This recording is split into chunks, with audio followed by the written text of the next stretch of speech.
Salut les amis, c'est Samuel, nouvelle review, c'est du 3-0, c'est encore The Walking Dead, cette fois-ci c'est notre ami Daryl Dixon, on est parti pour la review.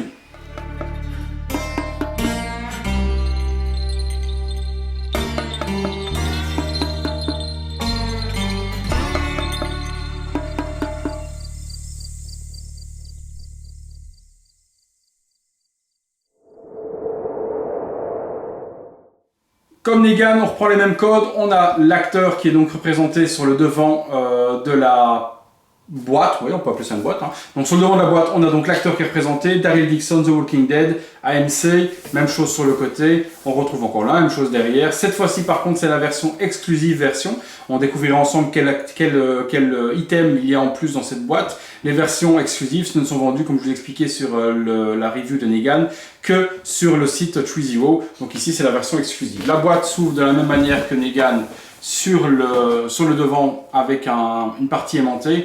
On retrouve donc une photo de l'acteur avec son arbalète et un énorme gun. Et puis on a un visuel sur la figurine dont on ne voit strictement rien puisqu'elle est masquée. On passe tout de suite au contenu. Allez, on ouvre cette boîte, on va découvrir ensemble. D'après le surcarton brun, l'item exclusif serait un t-shirt noir. Je vois, il y a écrit Black T-shirt XL, je ne sais pas trop, on va regarder ensemble ce qu'il y a de plus. Et si c'était un t-shirt homme qui était fourni avec, ben je ne l'aurais pas dans la boîte, parce que je pense que mon ami Kevin a dû le conserver. Donc je ne sais pas ce qui était fourni avec cette figurine en version exclue, mais je vous le mettrai dans le descriptif si encore on venait à ne pas découvrir ici ce qu'il y a. Je pense que c'est peut-être la chemise ici, qui est peut-être en version exclue, mais je vous mettrai dans la description à l'exclusivité à quoi elle correspondait. Alors, les accessoires, qu'est-ce qu'on a de bon? On a le fameux poncho. Hop. On a son fameux poncho en question. On va ouvrir ça proprement et on va regarder en même temps le petit manuel d'instruction, ce qu'il nous dit. C'est sûrement comment mettre le poncho. Alors, poncho installation, retirer la tête, passer le poncho vers une... Ouais, bon, soit, ma foi, je vous le montre, mais je pense pas que je l'installerai sur la figurine parce que ça masque un petit peu toute la figurine. Donc on a le poncho, avec le trou ici pour passer la tête à l'intérieur, qui est une superbe réalisation également. Franchement, au niveau du drapé, c'est une espèce de peau de daim. C'est vraiment bien géré, ça. Franchement, c'est plutôt joli. J'essaierai de voir si je sais le placer pour le visuel, mais c'est pas sûr. Alors, les accessoires. On a la fameuse arbalète avec une flèche attachée. Non, la flèche se détache, ok. Ouais, le bandoulière, camo, etc. Donc, franchement, belle réalisation. L'arbalète, elle est vraiment accurate. Bon weathering dessus. Elle est bien usée. Il y a la flèche, les couleurs de flèche, etc. Rouge et jaune sont vraiment bien respectées. L'arbalète est vraiment, vraiment top. Ça, c'est plutôt pas mal réalisé. On a un gun. Assez simple, rien de ma foi de bien particulier, le gun habituel. La partie ne coulisse pas et pas de chargeur sur le bas. Si, un chargeur qui se redémonte également sur le bas. Mais la partie ici ne coulissera pas. Donc le gun, ensuite, qu'est-ce qu'on a d'autre? Une deuxième épaisseur. Peut-être que la version exclue, ce serait cette chemise noire. Ce serait peut-être ça la version exclue, ce serait cette chemise en question noire. Un petit peu usée ou autre, mais je vous confirmerai dans le descriptif de la vidéo.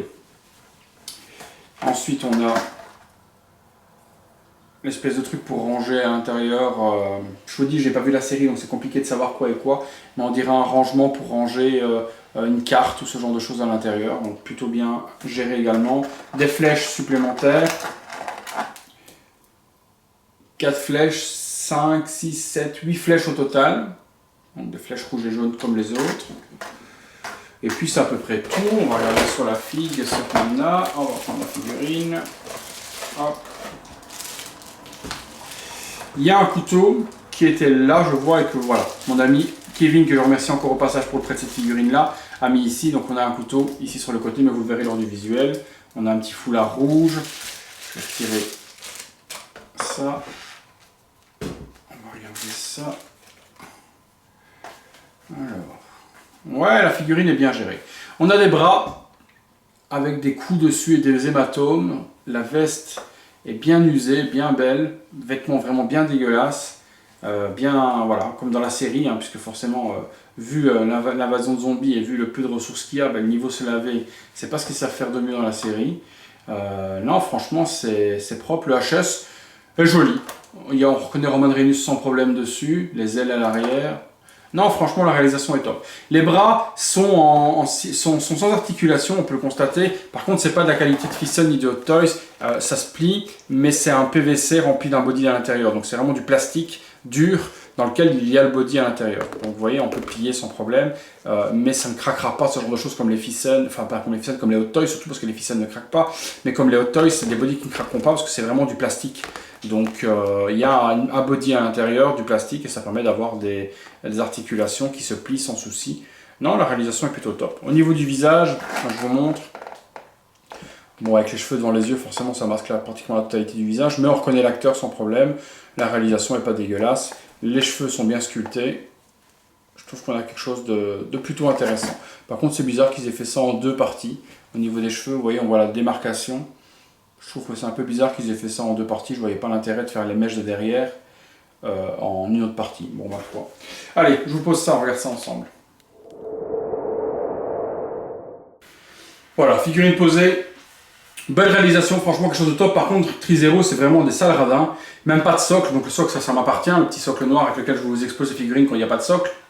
Mais au prix de 2 € d'un socle comme ça, je trouve ça un petit peu radin de ne pas mettre un socle pour exposer la figurine à l'intérieur.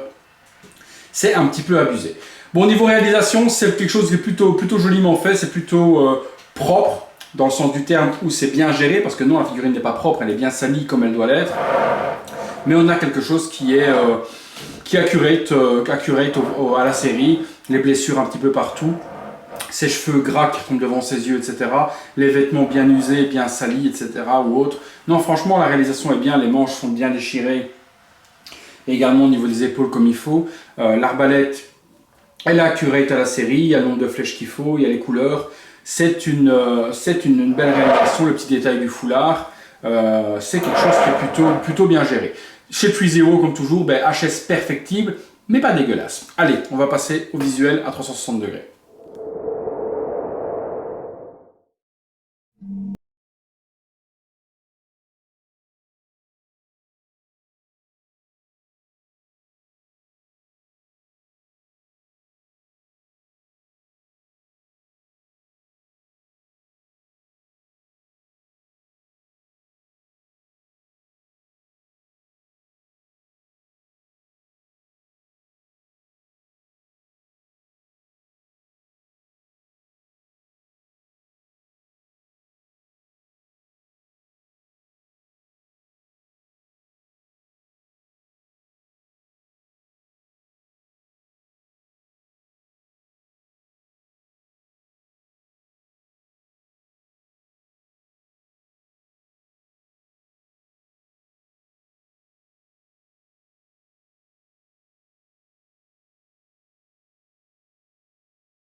Voilà les amis, conclusion sur ce joli Daryl Dixon.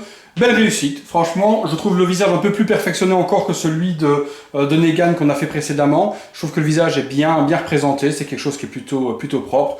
Visage accurate, le body accurate également, bien musclé, sali comme il faut, les vêtements bien usés, bien dégueulasses. Vraiment top. Le poncho, j'ai essayé de le mettre, impossible de donner une forme agréable sans que ça fasse une énorme cape. Donc je préférais pas vous montrer le désastre. mais bon, peut-être que d'autres arriveront à le mettre mieux que moi. Figurine disponible depuis quelques mois à Hong Kong, elle est disponible en Europe également, donc vous pouvez la trouver un petit peu partout. Au niveau du prix, même chose, on était dans les alentours de 130-140 euros, donc des figurines pas très chères et plutôt bien réalisées. Pour le prix, on en a pour son argent. Voilà les amis, c'est tout pour cette review, j'espère que ça vous a plu et on se retrouve bientôt pour une prochaine vidéo.